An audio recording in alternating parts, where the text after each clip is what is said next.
Do you ever feel like you're running on empty and you've completely run out of steam? Maybe it's time to take a breather before you wipe yourself out. Now, if these words sound strange, don't worry. By the end of this video, you'll understand all of them and you'll be talking about exercise in English like a pro. So let's get started.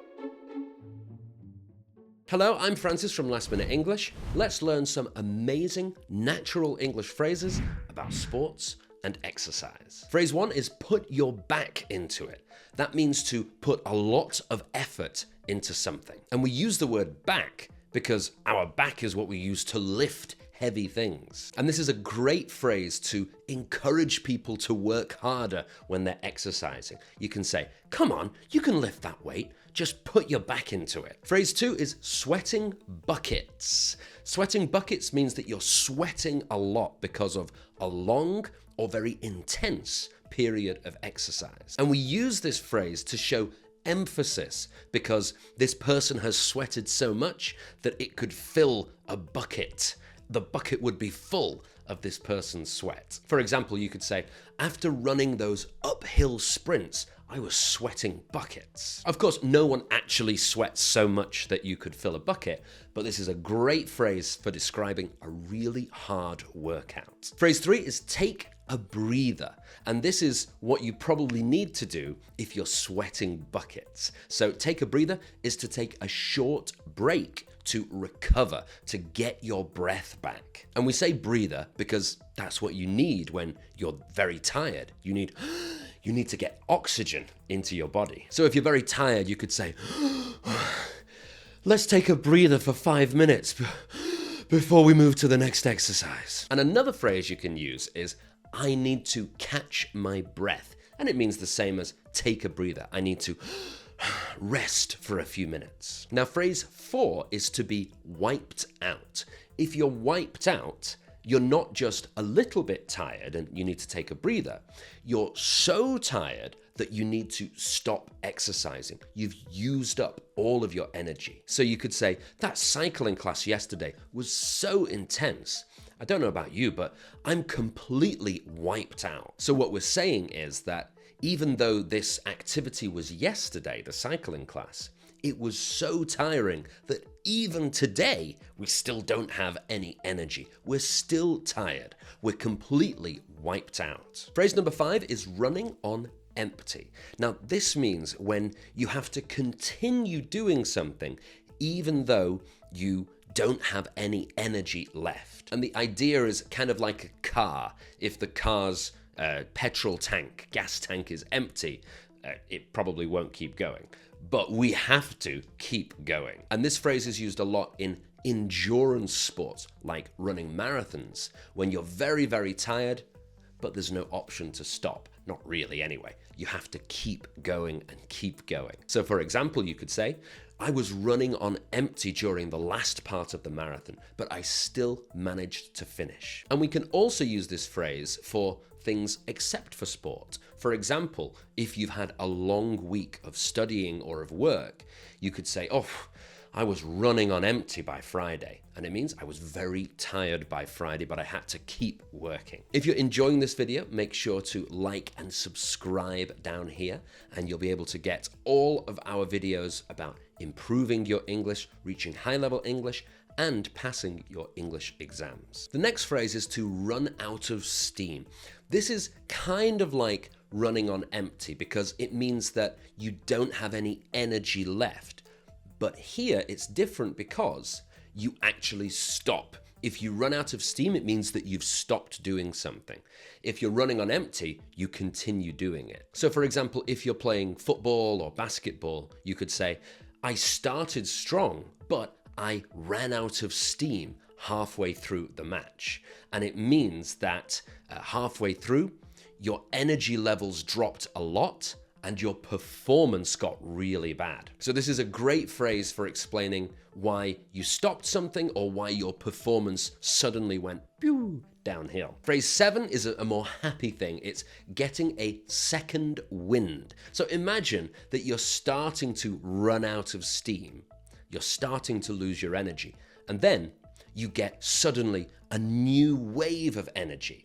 That's called your second wind. So it means that you suddenly regain the energy and then things seem a little bit easier. Kind of like if there was a wind behind you pushing you forward. So for example, you could say, I was really struggling during the triathlon, but luckily I got a second wind and managed to finish. Now this is a lot of new phrases and it's great to watch them here in this video, but if you want to learn them properly, you have to keep studying.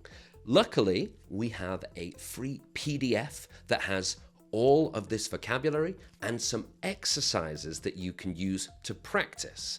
And that is available for free on our website. The link is just down there. The next phrase is a cheat day or a cheat meal. So the important word here is cheat. This is when someone normally has a healthy diet. They eat healthy things, but they decide, maybe as a prize for doing something good, to break their healthy diet for one whole day, a cheat day, or just for one meal, a cheat meal, and eat lots of unhealthy things. So for example, you could say, what are you going to have for your cheat meal on Sunday? I'm having a large pizza and a huge bucket of ice cream. But remember, you can only call it a cheat meal if you normally eat very healthily. If you're always eating large pizzas and huge buckets of ice cream, then it's just a normal meal. We can't call it a cheat meal. And I have a question for you today. If you were on a healthy diet and you had to choose one meal as your cheat meal, what would it be? What would your unhealthy meal be? Let me know in the comments below. And just so you know mine would be an Italian style pizza, like a Napolitana pizza.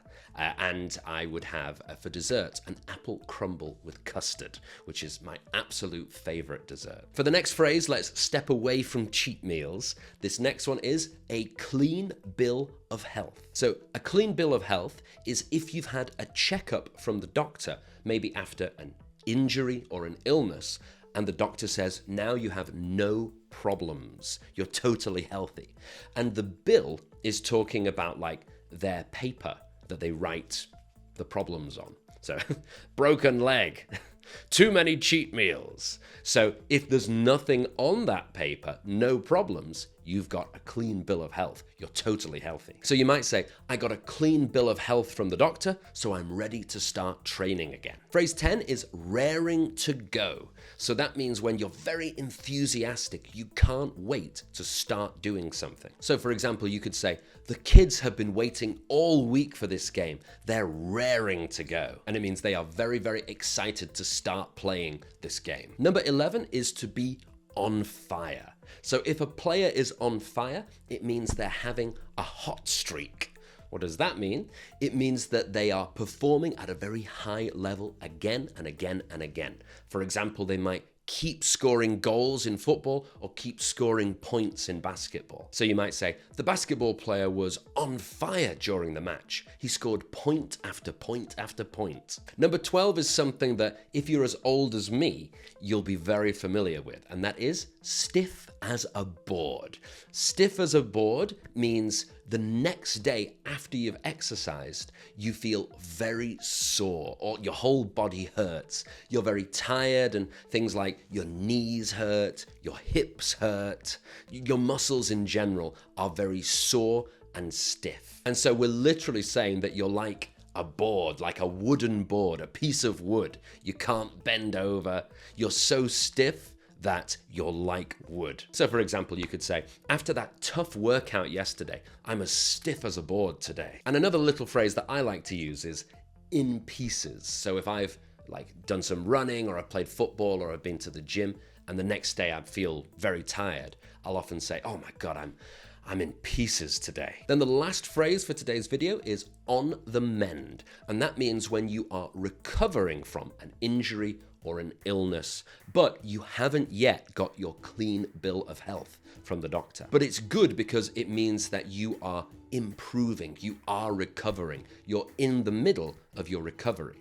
For example, if you broke your ankle 3 months ago, you're not totally ready to play sports again yet, but you're improving. We could say you're on the mend. So you could say, I broke my ankle 3 months ago, but I'm on the mend now. So there we go, 13 great English phrases about sports. So next time you're at the gym, you're going for a run, or you're playing football or cricket with people, you'll know exactly the phrases to use to make your English seem as good as possible. And remember, it's great to watch this video, but the real learning comes by repeating and repeating. So make sure you check out that free PDF with all of those exercises and more details about this vocabulary. The link is here under the video.